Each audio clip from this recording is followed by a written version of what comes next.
मधुपुर गांव की मिट्टी में एक अजीब सी खामोशी बसी थी। दिन में सब नॉर्मल लगता, बच्चे खेलते, औरतें बात करती, आदमी खेतों में काम करते। लेकिन जैसे ही सूरज ढलता, गांव की हवा बदल जाती। लोग जल्दी से दरवाजे बंद कर लेते।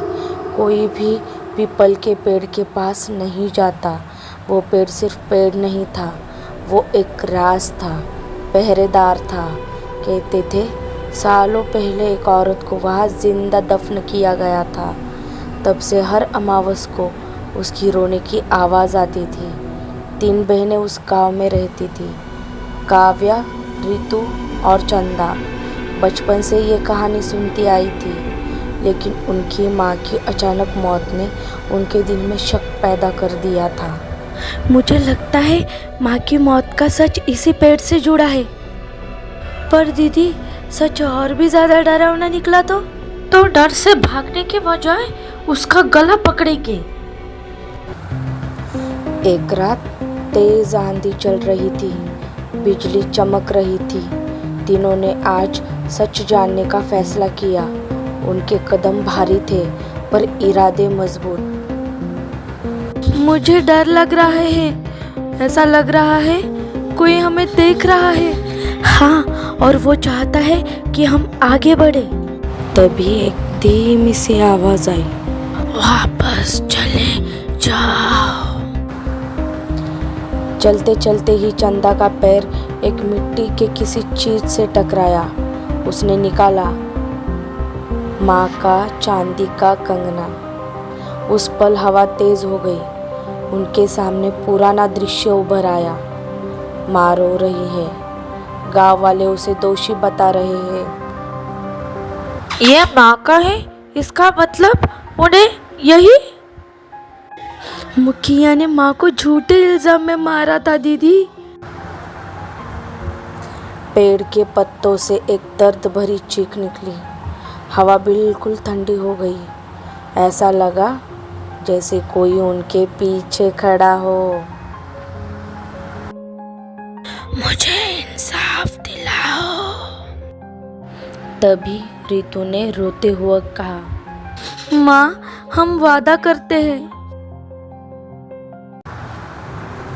तीनों ने पुराने कागज, गवाहों और पुरानी कहानियों को जोड़ना शुरू किया।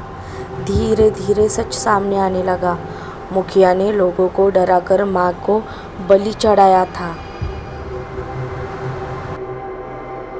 डर का इस्तेमाल करके उसने लोगों को अंधा बना दिया है। अब वही डर उसकी सजा बनेगा। गांव के बीच पंचायत लगी। तीनों ने सबूत रखे। लोग शॉक में थे। मुखिया का चेहरा सफेद पड़ चुका था। अरे ये सब झूठ है। ये लड़कियां बदला लेना चाहती है मुझसे। झूठे तो तुम हो, और आज सच तुम्हें नंगा करेगा। उस रात मुखिया अकेला पीपल के पास गया। उसका दिल जोर से धड़क रहा था। हवा रुक गई। पेड़ बिल्कुल शांत हो गए। मैंने जो किया वो मजबूरी थी। तभी आत्मा ने गंभीर आवाज में कहा, मजबूरी नहीं, तुम्हारी कमजोरी थी। बिजली चमकी, तेज चीख सुनाई दी। सुबह मुखिया पीपल के नीचे बेजान मिला। उसकी आंखों में वही डर था जो माँ के चेहरे पर था। तभी उसी गांव में रहने वाले आदमी ने कहा, ये ऊपर वाले का इंसाफ है। उस दिन के बाद पीपल का पेड़ कभी नहीं रोया। हवा में पहली बार हल्कापन था। गांव वालों ने तीनों बहनों से माफी मांगी। हमें माफ कर दो बेटा। अब लगता है माँ सच में शांत हो गई। इंसाफ में देर हो सकती है, पर अंधेरा हमेशा नहीं रहता। अब मधुपुर गांव फिर से जीने लगा, लेकिन लोग अपने बच्चों को एक बात ज़रूर सिखाने लगे, डर से पैदा हुआ झूठ कभी सच को हरा ही नहीं सकता।